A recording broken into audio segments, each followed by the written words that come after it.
Thank you, Dean Johnson, for that generous introduction. I look forward to working with you this year. Greetings to President Hanlon, members of the Board of Trustees, alumni, staff, students, faculty, and of course, to the great class of 2017.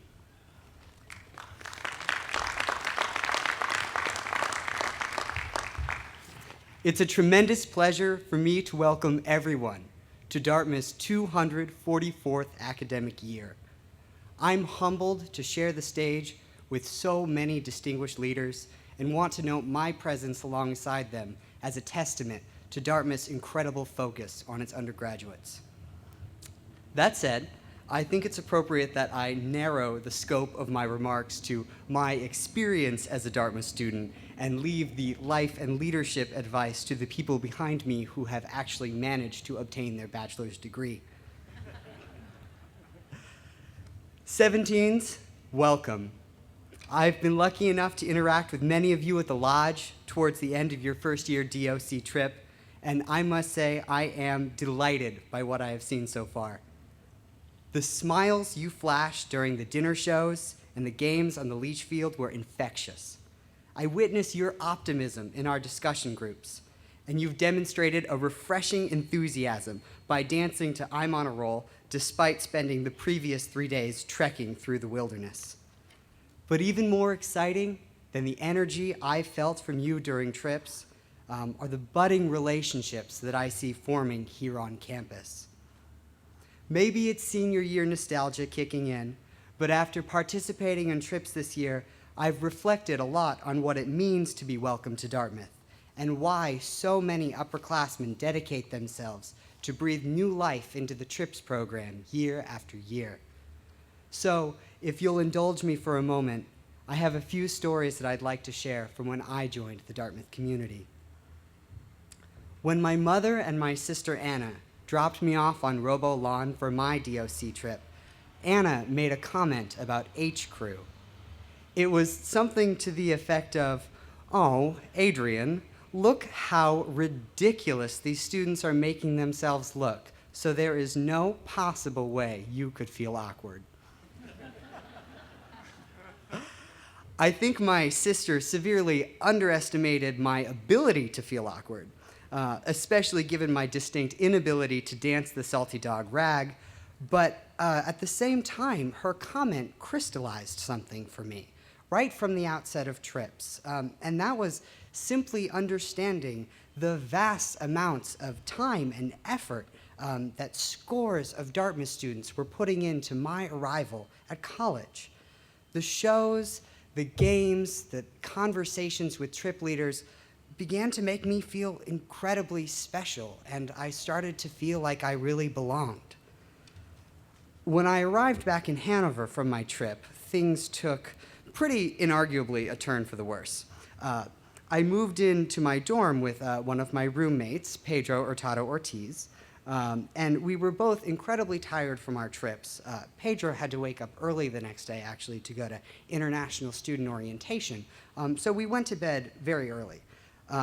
Now, in our dorm in Russell Sage, we have a half bath, and for some inexplicable reason, when Pedro woke up the next morning, he had peeled off this piece of tape that the custodial staff put on our door to prevent it from fully closing. I get out of bed about an hour and a half later, long after Pedro had left, and lazily walk into the bathroom, close the door behind me, only this time I hear this click. And I think to myself, this can't be good. This noise that I've never heard before, this cannot be good. And I turn around and I quickly realize that on the first day of orientation, when all I want to do is start making friends, I am utterly and completely locked in the bathroom. Panicked, I start to look for a way out. I don't have my phone because I didn't think I needed to bring my phone, and I notice that the hinges are on the other side of the door, so I can't take them off. And the worst part is the doorknob isn't even stuck. It just keeps spinning like it's mocking me. And so I don't know if you've ever really looked at the bathroom windows in Russell Sage, but they are very skinny. These are some small windows, and keep in mind that I'm on the 4th floor. The odds are stacked against me. And on top of it all, there's this bright red sign in front of the window that says there is a $1,000 fine for being caught on the fire escape when there is not a fire. So I'm hesitant, but after about 15 more seconds of not having any friends, I decide that this is an emergency. Somehow I had psyched myself into thinking that while I was trapped in the bathroom, all of the other 14s were going to pair up and become friends, and I would be alone at Dartmouth forever. Now, on a mission, I punched out the screen, shoved about half of my body through the window, but then the window kind of closes on my abs.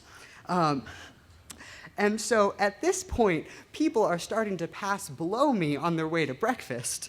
And I am now not only still not making friends, but now I am that guy who's hanging out of the 4th floor of his freshman dorm on the first day of orientation.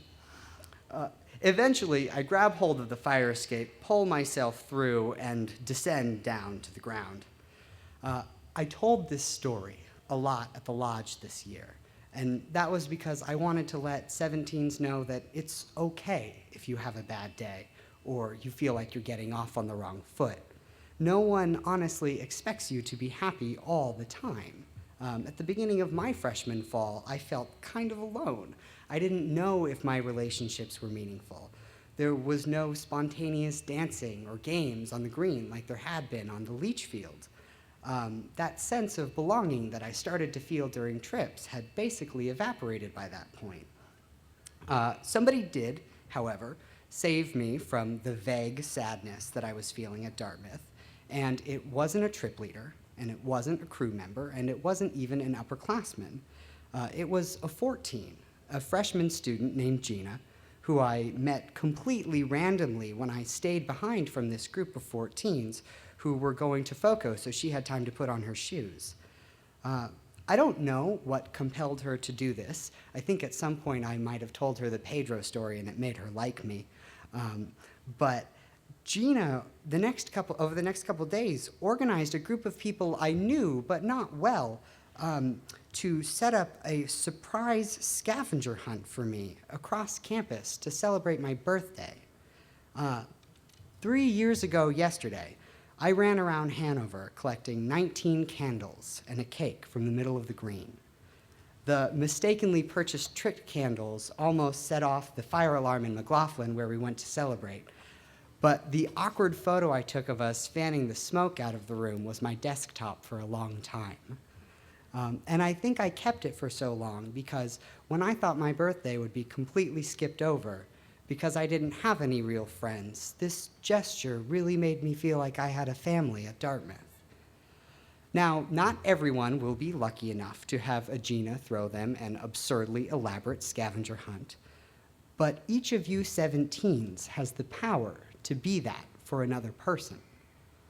When you go out of your way, when you inconvenience yourself, when you push through the awkwardness of that initial encounter in order to make one of your peers feel welcome, then suddenly they are at home at Dartmouth. Because now you're a member of this community. You are Dartmouth to them.